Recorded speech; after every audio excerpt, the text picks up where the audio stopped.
আজকে আমি বানাবো ঘরোয়া স্টাইলে পনির ভুর্জি। এখানে ক্যাপসিকাম কুচি, পনির, টমেটো আর পেঁয়াজ দুটো কুচিয়ে নিয়েছি। তেলটা আমি আগে থাকতে গরম বসিয়ে দিয়েছিলাম, সেবার পেঁয়াজগুলো সব ছেড়ে দিলাম। পেঁয়াজটা আমি একটুখানি ভাজা ভাজা করব। হালকা আমার লাল হয়েছে, আমি আরেকটু লাল করব। এখানে আমার ভালো মতন লালচে হয়ে গেছে। এবার আমি দিয়ে দেবো টমেটো কুচি। টমেটোটা আমার এখানে প্রায় নরম হয়ে গেছে। এখানে এবার দিয়ে দেবো নুন, হলুদ, লঙ্কার গুঁড়ো, 1 চামচ আদা বাটা দিয়ে আমি এটা ভালো করে কষিয়ে নেব।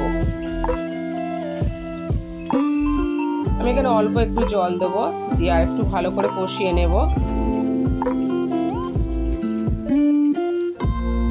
এবার আমি এখানে পনিরটা দিয়ে দেবো। পনিরটা আমি আগে থাকতে ম্যাশ করে রেখে দিয়েছিলাম।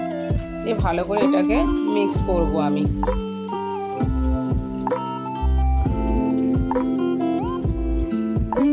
এবার দেবো এর মধ্যে আমি কেসুরি মেথি। আমি এখানে কোনো গরম মশলার ব্যবহার করিনি। স্বাদ মতন মিষ্টি দিয়ে আমি আর একটু ভালো করে কষাবো এটাকে। এবার দেবো এখানে ক্যাপসিকামটা দিয়ে আমি পনিরটা আরও ভালো করে একটু ভাজা ভাজা করব। এখানে আমার হালকা তেল ছাড়তে শুরু করে দিয়েছে। আমি আরও একটু ভালো করে কষিয়ে নেব। এখানে কোনো জলের ব্যবহার করব না দ্বিতীয়বার।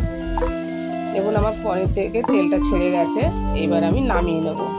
গরম গরম রুটির সঙ্গে পনির ভুর্জি খেতে খুব ভালো লাগে।